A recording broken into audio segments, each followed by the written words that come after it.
दोस्तों, हमारे सनातन धर्म ग्रंथों में इस बात का साफ उल्लेख है कि बुरे कर्मों का फल हमेशा बुरा ही मिलता है, फिर चाहे वो इंसान हो या फिर भगवान।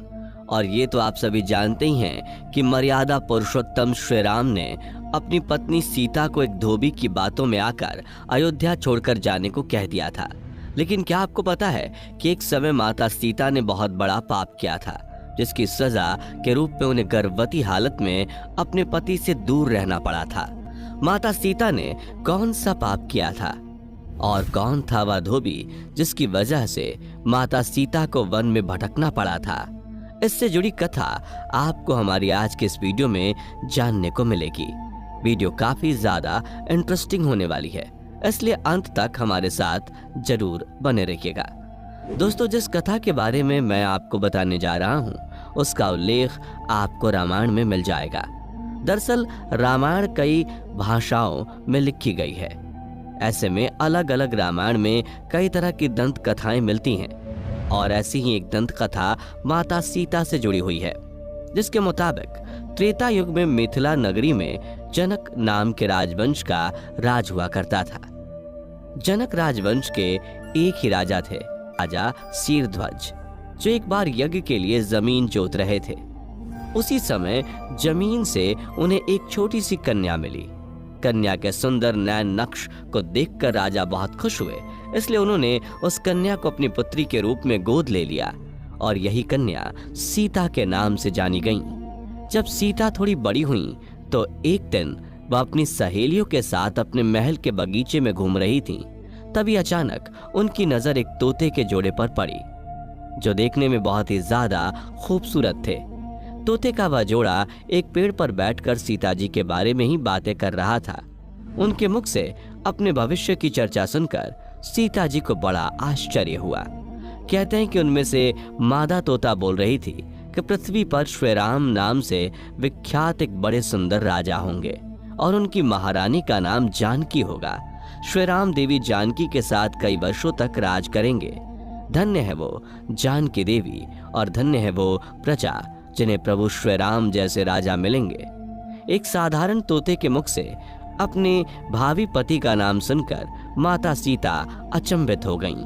उन्हें अपने बारे में और जानने की इच्छा जागृत हुई, इसलिए माता सीता ने अपने महल के पहरेदारों को बोलकर दोनों पक्षियों को पकड़ लिया और फिर दोनों को पुचकारते हुए पूछा, तुम दोनों पक्षियों को भविष्य के बारे में इतना ज्ञान कहां से प्राप्त हुआ? तब पक्षियों ने बताया कि इससे पहले हम ऋषि वाल्मीकि के आश्रम में रहते थे, जहां रोज राम और सीता के जीवन के बारे में बताया जाता है, इसलिए हमें उन दोनों के बारे में हर चीज कंठस्थ याद हो गई है। सीता जी ने जब यह सुना तो उन्होंने सोचा कि ये दोनों पक्षी तो बहुत दिव्य हैं, क्यों ना मैं इन्हें बहला फुसलाकर अपने जीवन से जुड़ी सारी बातें पूछ लूं। यही सोचकर माता सीता दोनों पक्षियों से कहती हैं कि तुम दोनों बहुत सुंदर हो।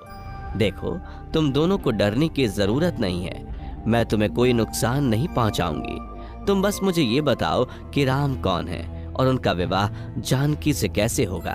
तब दोनों पक्षी बताते हैं महर्षि वाल्मीकि रामायण नाम का एक ग्रंथ लिख रहे हैं, जिसमें उन्होंने बताया है कि महर्षि ऋष्यशृंग के द्वारा किए गए पुत्रेष्टि यज्ञ से प्रसन्न होकर भगवान विष्णु मानव शरीर धारण करके उनके ज्येष्ठ पुत्र के रूप में जन्म लेंगे, जो कि प्रभु श्री राम होंगे।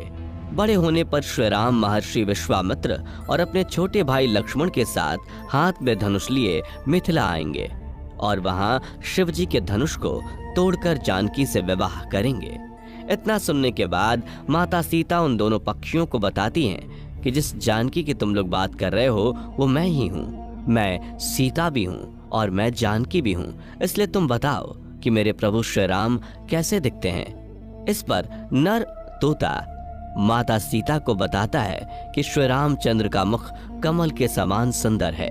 उनके नेत्र बड़े बड़े और खिले हुए हैं। उनकी नाक ऊंची और भुजाएं घुटनों तक जाती हैं। उनका गला शंख के समान है और उनकी सुंदरता का क्या वर्णन करूं। उनके गुणों का बखान तो 100 मुख वाला भी नहीं कर सकता। दोनों पक्षी आगे एक साथ कहते हैं, माता जानकी आप धन्य हैं जो आपको रघुनाथ जी की पत्नी बनने का सौभाग्य मिला है। आपकी जोड़ी तीनों लोकों में सबसे अद्भुत होगी। इतना सुनकर देवी सीता पुनः उनसे एक सवाल पूछती हैं और वह तोते का जोड़ा फिर से उनके सवालों का जवाब देता है। और इस तरह से देवी सीता जी सवाल पूछती जाती हैं और तोते का वो जोड़ा जवाब देता रहता है। लेकिन एक समय के बाद दोनों तोतों की बातें सुनकर सीता जी के मन में लालच आ गया। इसलिए वह दोनों पक्षियों से कहती हैं कि जब तक मेरा विवाह नहीं हो जाता तुम दोनों मेरे साथ राजमहल में रहोगे और तुम्हें वहां सारी सुख सुविधाएं मिलेंगी। सीता जी की बात सुनकर तोते का जोड़ा घबरा गया। नर तोता माता सीता से कहता है कि हे जनक पुत्री, हम आसमान के पंछी हैं, पिंजरे में बंद रहकर हम जीवित नहीं रह पाएंगे, इसलिए आप हमें आजाद कर दीजिए। नर तोते के बहुत ज्यादा विनती करने पर माता सीता ने नर तोते को छोड़ दिया, लेकिन उन्होंने मादा तोते को नहीं छोड़ा और कहा कि अब यह मेरे साथ रहेगी। इस पर नर तोता माता सीता से कहता है, मेरी पत्नी गर्भवती है, इसलिए ऐसे समय में उसको जाने दें। हम दोनों एक दूसरे का वियोग सहन नहीं कर सकते, इसलिए आप मेरी पत्नी को जाने दीजिए। लेकिन माता सीता ने नर तोते की एक भी ना सुनी। इस पर मादा तोते ने माता सीता से गिड़गिड़ाते हुए कहा, मैं गर्भवती हूँ, आप मुझ पर तरस खाएं, मुझे जाने दे। मैं अपने स्थान पर जाकर बच्चे पैदा करूंगी और आप चाहेंगी तो उसके बाद मैं फिर से यहाँ आ जाऊंगी। लेकिन देवी सीता अभी भी मादा तोते को छोड़ने को तैयार न थी। इस पर मादा तोता को गुस्सा आ जाता है और वह माता सीता को श्राप देते हुए कहती है कि जिस तरह तुमने गर्भावस्था में मेरे पति से मुझको अलग कर दिया है, वैसे ही गर्भावस्था के दौरान तुमको भी पति वियोग सहना पड़ेगा। इतना कहकर मादा तोता वहीं अपने प्राण त्याग देती है।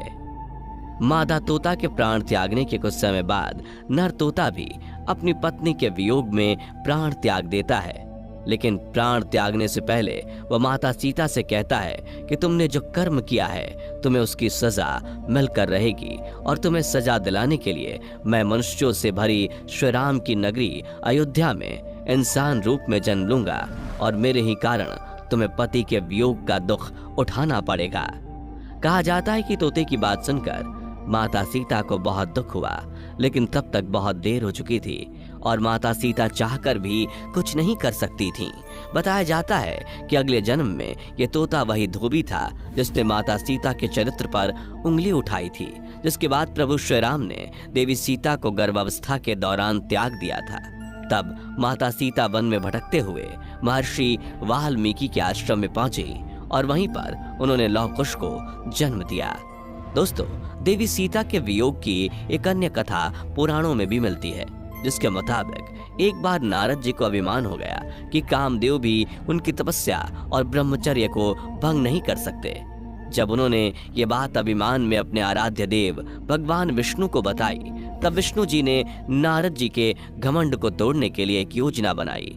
और जब नारद मुनि जाने लगे तो उन्हें रास्ते में एक महल दिखाई दिया, जिसके अंदर की राजकुमारी को देखकर नारद जी मोहित हो गए। यह सब कुछ भगवान विष्णु की माया थी, लेकिन नारद जी को इसकी खबर न थी। राजकुमारी के सौंदर्य से नारद जी का तप भंग हो गया, इसलिए नारद जी अब राजकुमारी को पाने के लिए भगवान विष्णु के शरण में पहुंच गए और उनसे कहा कि हे प्रभु, आप मुझे अपना श्री हरि का रूप दे दीजिए ताकि मेरा विवाह राजकुमारी से संपन्न हो सके। तब भगवान विष्णु ने कहा, हे नारद जी, कहीं ऐसा ना हो कि आप इस रूप को लेकर बाद में पछताने लगे। दरअसल नारद जी राजकुमारी का रूप देखकर भूल गए थे कि भगवान विष्णु का रूप एक वानर का भी है, और नारद जी के घमंड को तोड़ने के लिए भगवान विष्णु ने अपना वानर रूप ही नारद जी को दे दिया। जब नारद जी राजकुमारी के स्वयंवर में पहुंचे, तब पूरी सभा नारद जी के बंदर वाले मुख को देखकर हंसने लगी और राजकुमारी ने भी इनके मुख को देखकर उन्हें वरमाला नहीं पहनाई। कहा जाता है कि उसी समय भगवान विष्णु उस सभा में पधारे, जिन्हें देखकर राजकुमारी ने उनको माला पहना दी। नारद जी यह सब कुछ देखकर अचंभित थे।